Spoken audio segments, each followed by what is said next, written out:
Personnellement, qu'est-ce qui vous donne envie d'aller dans un parc Disney? C'est ça, la sagesse ou l'intelligence de Disney aussi. Donc ce n'est pas un seul parc, mais c'est toute une industrie qui suit. On se dit qu'aux États-Unis, c'est un peu le vrai Disney, puisque ça vient de là. Voyons Les ça. enfants chinois connaissent moins les personnages. Ils connaissent quand même, et puis maintenant il y a Internet. C'est quelque chose que j'arrive pas à comprendre. Pourquoi est-ce que des adultes mettent des vêtements pour des enfants? Moi, Voilà. Oh, pardon.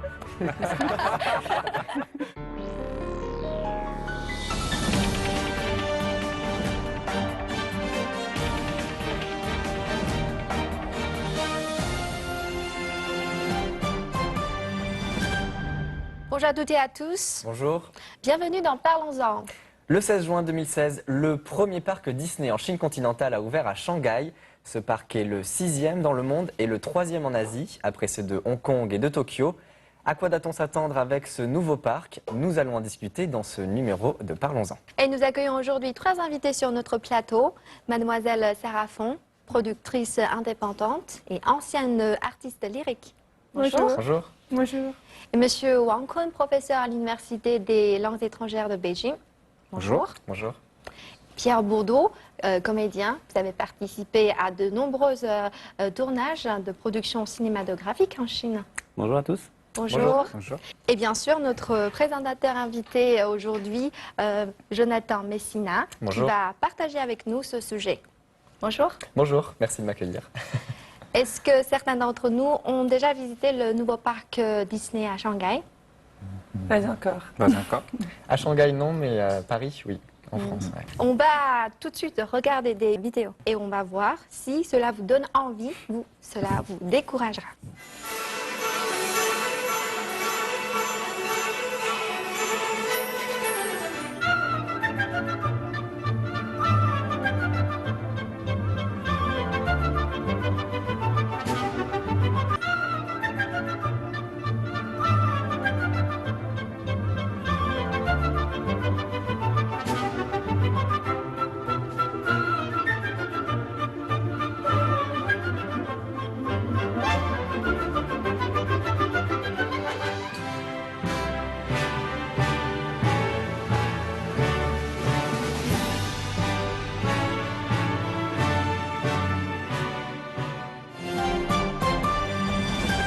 Personnellement, qu'est-ce qui vous donne envie d'aller dans un parc Disney?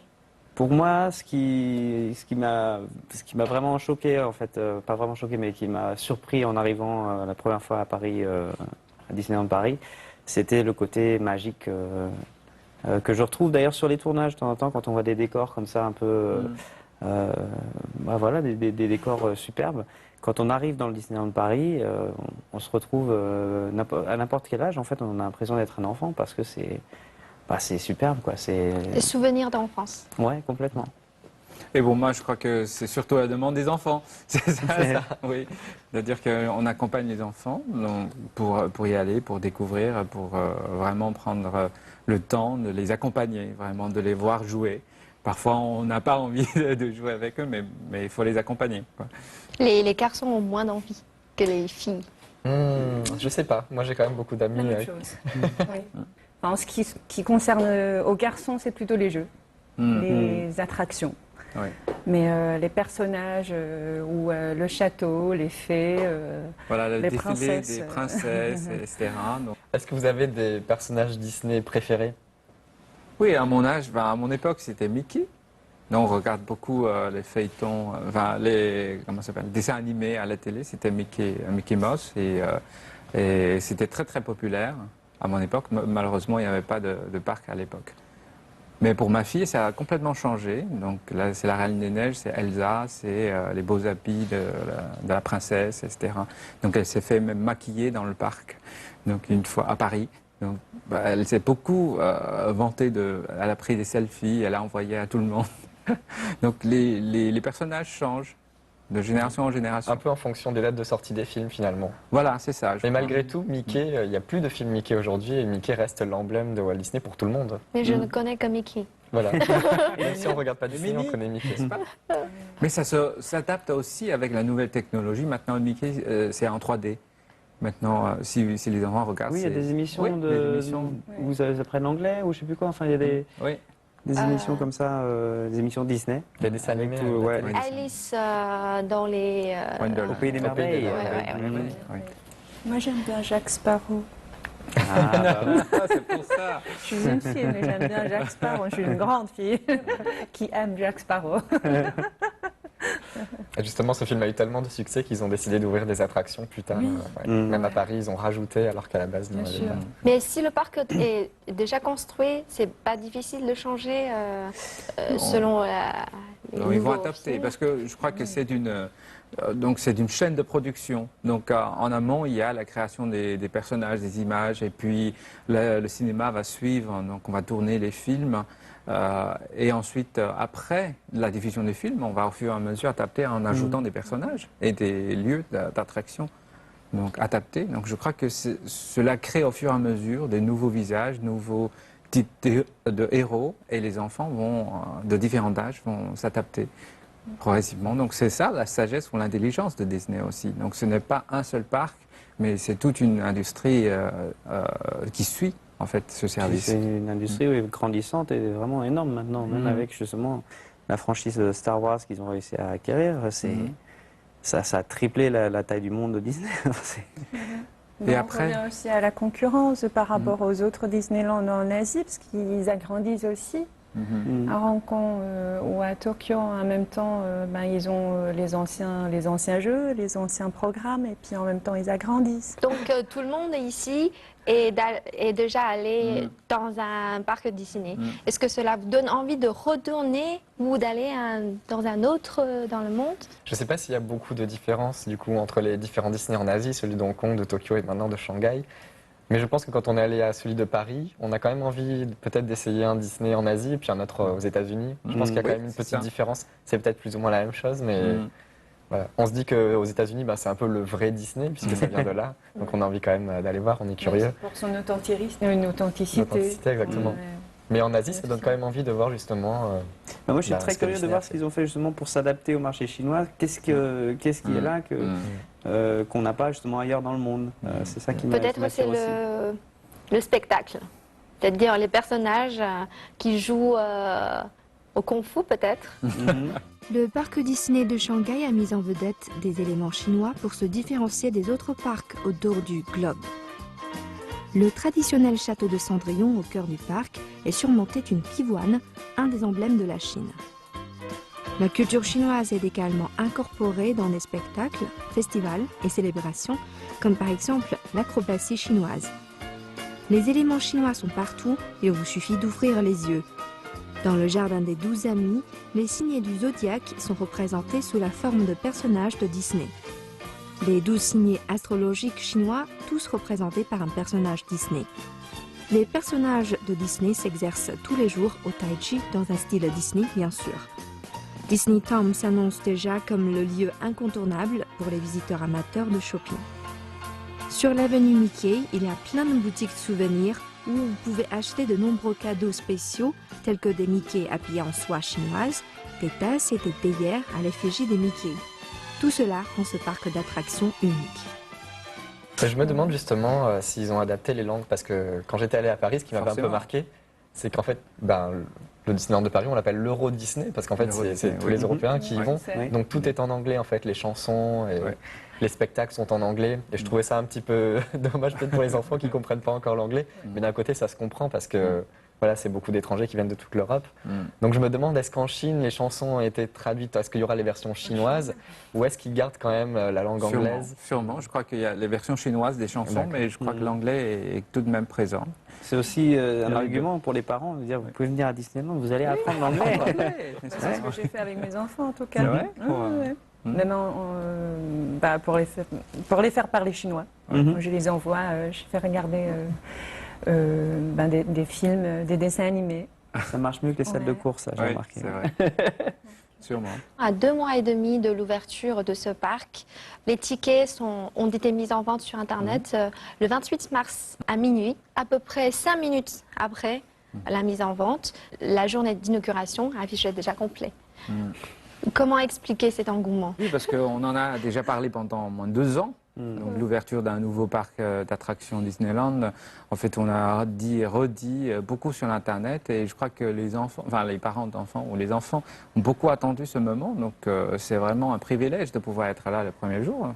Donc c'est une grande motivation. Et puis on est quand même en Chine, un des pays les plus peuplés de la planète, le pays le plus peuplé d'ailleurs.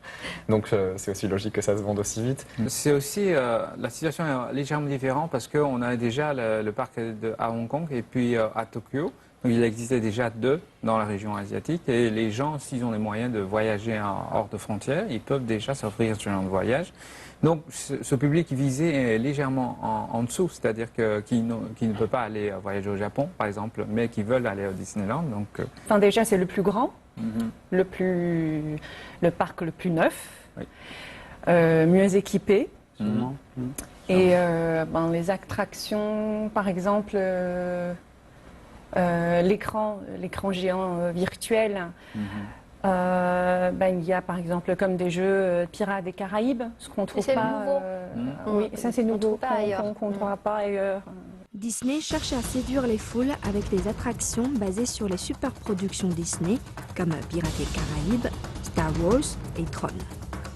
L'innovation et la technologie sont au rendez-vous pour nous faire vivre une expérience totalement immersive. L'attraction phare du parc, le Treasure Cove, est entièrement inspirée par la thématique Pirates des Caraïbes et emmène les visiteurs sous l'eau comme dans les airs avec un parcours plus qu'impressionnant. Mais l'énorme surprise reste bien évidemment l'animatronique de Jack Sparrow. Dans l'une des premières scènes de l'attraction, celui-ci se transforme de squelette, puis redevient lui-même en un claquement de doigts. You could guide an expedition. I could use a ship. What has become of my beloved Pearl? Taken. Blackbeard. The Riggin had come to life. Our own ship turned against us. Captain, I wish to report a mutiny. I can name fingers and point names. Perfect. The fountain of youth. What does it require?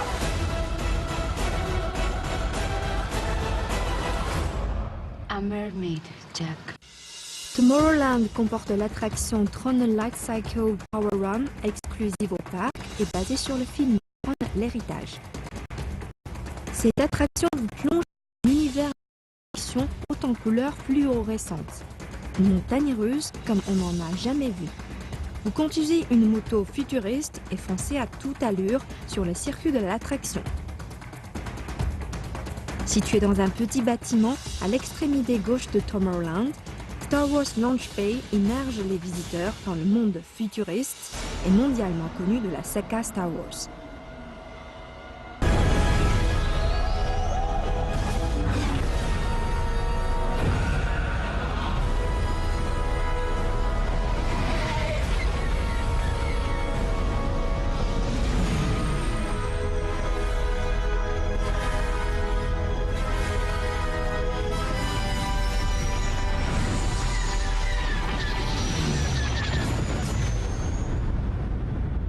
Chewie.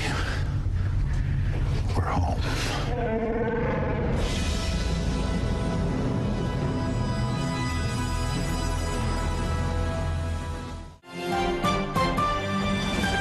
Nos enfants, enfin mes enfants en tout cas, ils sont plutôt, ils connaissent beaucoup mieux Jack Sparrow que, pardon, que le lion. Le Roi Lion, oui. Ouais, que le Roi Lion.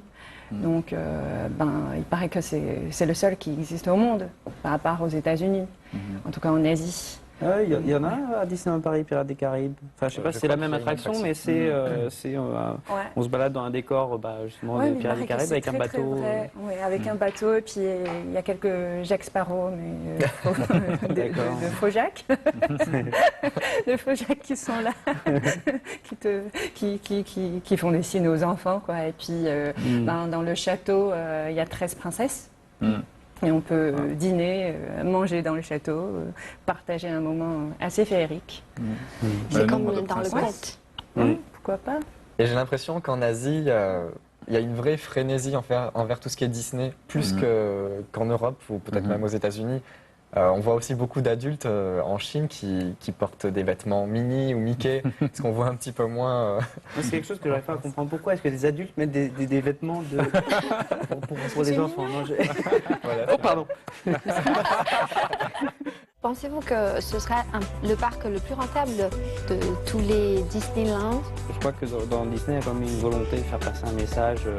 Tout le monde doit être heureux et puis avec des valeurs familiales. Mais deux Disneyland en Chine, celui de Hong Kong et de Shanghai, vont-ils être en concurrence?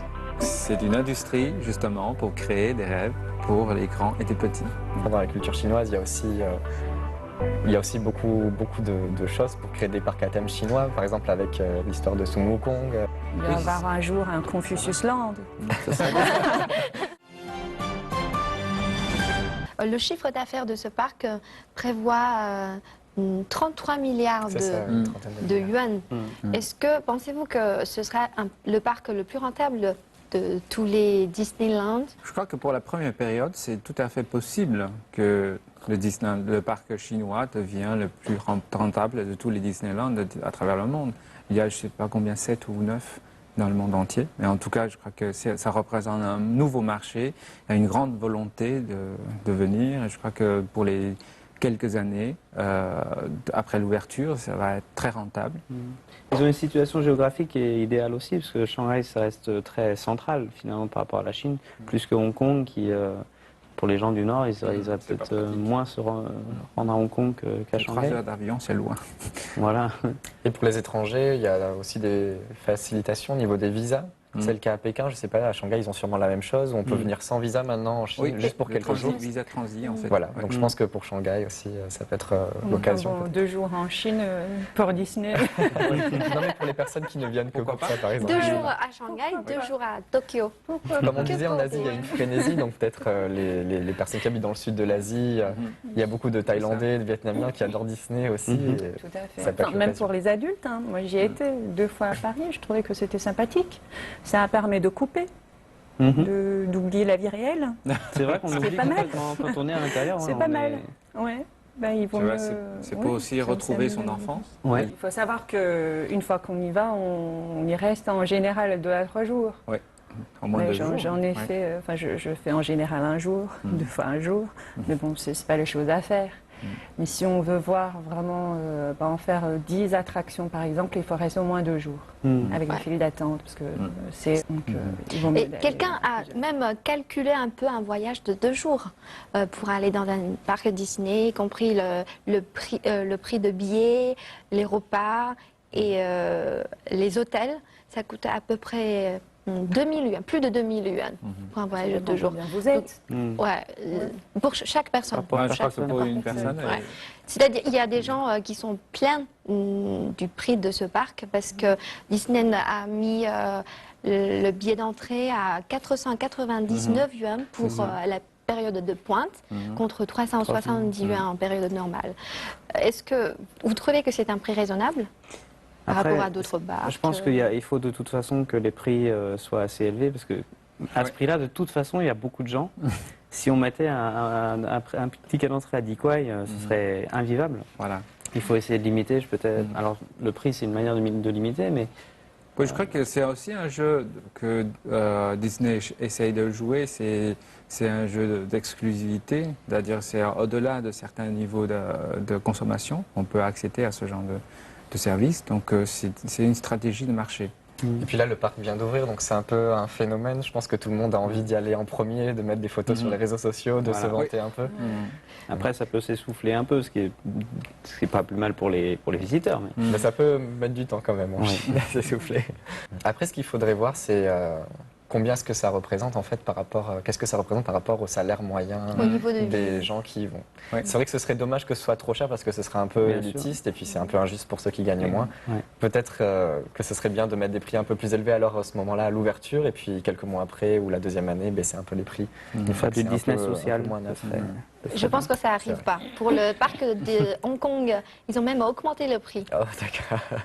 Étant le premier parc Disney en Chine continentale, Shanghai a beaucoup d'avantages. Alors pour ce parc Disney, quels seront les différents types de clients, de visiteurs potentiels? forcément, quand on a les enfants, on ne peut pas laisser les enfants à la maison et venir tout seul. Donc, c'est le modèle de consommation, c'est la famille. Donc, on est en moins 2 ou 3 personnes pour rentrer. Et puis, la consommation à l'intérieur, acheter des souvenirs, l'hôtel, n'est-ce pas? Donc, on reste souvent la nuit pour regarder les feux d'artifice. Pour les grands et les petits. Oui, tant qu'à faire. Donc, c'est un modèle typique de tourisme pour les familles. Voilà. Et Shanghai avait beaucoup d'atouts pour recevoir Disney, mais Disney va aussi apporter beaucoup de choses à Shanghai, puisque ça crée énormément d'emplois, ça va développer le tourisme. Et les Shanghaïens ont beaucoup de chance parce que pour encourager les gens à se rendre à Disney, ils sont en train de déplacer toutes les industries aussi qu'il y avait dans la région, toutes les industries un peu polluantes. Et du coup, ils espèrent qu'il y aura toujours un beau ciel bleu au-dessus de Disney et que ça conservera un peu l'image féerique. Donc désormais 2 Disneyland en Chine, celui de Hong Kong et de Shanghai. Vont-ils être en concurrence? Je pense pas qu'il y ait des gens, enfin, à moins vraiment d'être un fan de Disney ou pas, mais si par exemple j'habitais à Hong Kong et que je voulais aller à Disney, j'irais à Hong Kong. Enfin, je ne me voudrais pas faire le voyage jusqu'à Shanghai pour aller à Disney, parce que dans l'esprit des gens, c'est à peu près tout est pareil, quoi. Que ce soit à Shanghai ou à Hong Kong, il n'y a pas beaucoup de différence. Et en plus, il y a même plus de 1000 km de distance, donc c'est à 2 populations, de clientèles différentes, je crois. Le marché des parcs d'attractions en Chine, en fait, a un énorme potentiel. En plus des parcs Disneyland, il y a d'autres parcs à thème chinois. Oui, effectivement. Le grand groupe Wanda prévoit d'offrir 15 sites d'ici 2020 et 5 à l'étranger. Comment vous voyez la concurrence entre le géant américain et le groupe chinois?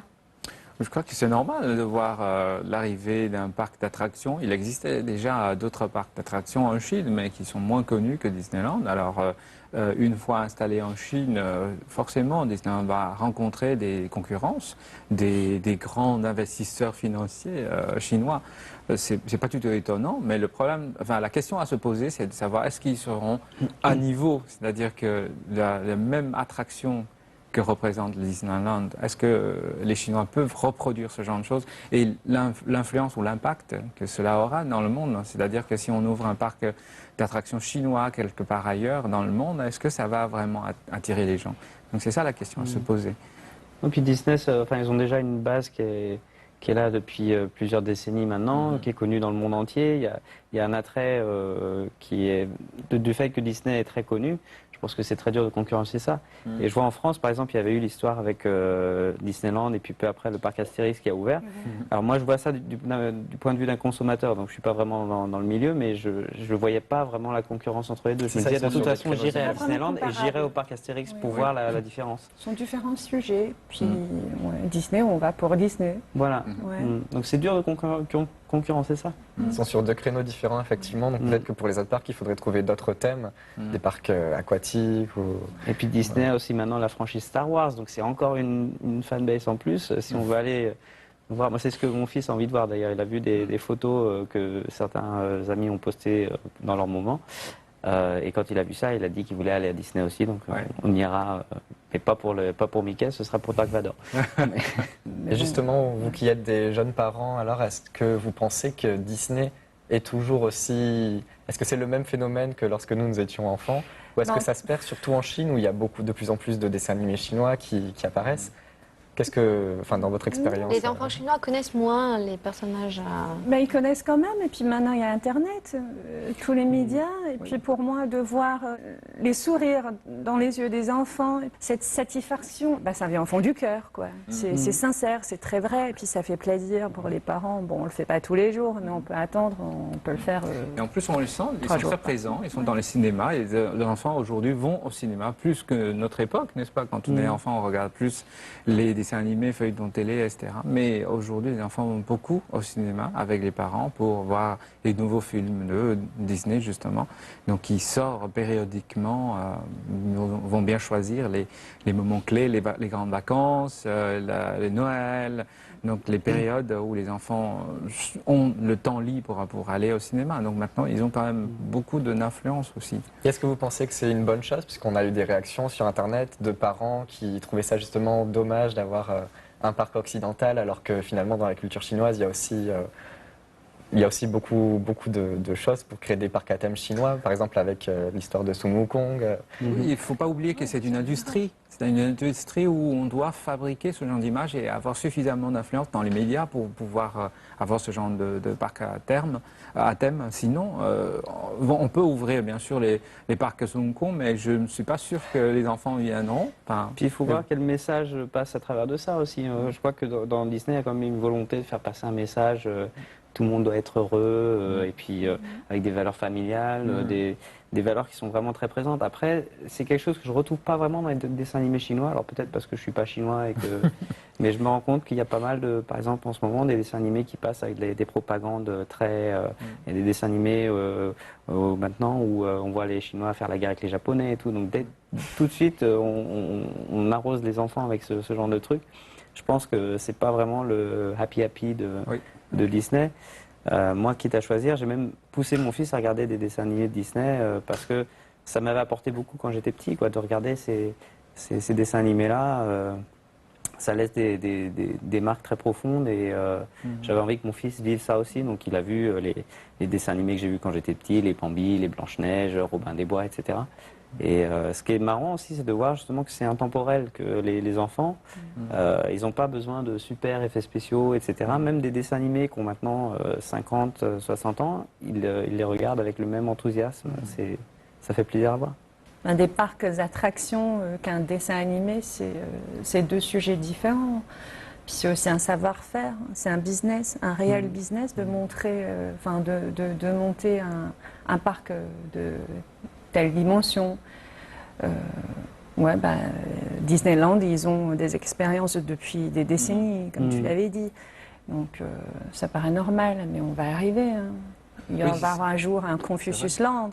Ça serait bien. Et en plus, c'est pour le public de tout âge. C'est ça qui est aussi magique. C'est-à-dire qu'aujourd'hui, on pense souvent à un parc, souvent c'est pour les enfants, mais les parents, quand ils viennent, ils retrouvent un peu leur enfance aussi. Donc, ils trouvent quelque chose là-dedans aussi. Donc, c'est une attraction pas uniquement pour le public de certaines tranches d'âge, mais un peu pour tout le monde. Donc pour ce faire, c'est pas facile. Donc il faut des générations et des générations de travail pour pouvoir fidéliser un public aussi grand. Justement, en France, vous disiez donc qu'il y a un parc Disney, mais il y a aussi un parc Astérix qui fonctionne d'ailleurs très bien, voire peut-être même mieux. Ouais, moi j'ai fait les deux et j'ai trouvé que les deux avaient une atmosphère qui était différente, mais on s'amuse aussi bien. Et je me verrais pas choisir justement entre l'un ou l'autre parce que je trouve que c'est vraiment deux expériences différentes. C'est un autre sujet. Puis comme en Belgique, on a aussi le Paradisa. C'est dans la région de Namur, je crois, ou un peu plus loin. Donc là, c'est plutôt des animaux. Puis on a un panda. C'est une industrie, justement, pour créer des rêves pour les grands et les petits. Merci à nos trois invités. Et Merci. donc, si on veut en conclure quelque chose, il y a des inquiets, il y a des optimistes. Mais au final, Disney a l'air de bien se porter et je pense que son avenir sera assez brillant en Chine. Voilà, on espère que cette émission vous a plu. Merci pour votre attention et à bientôt. Merci, à la prochaine.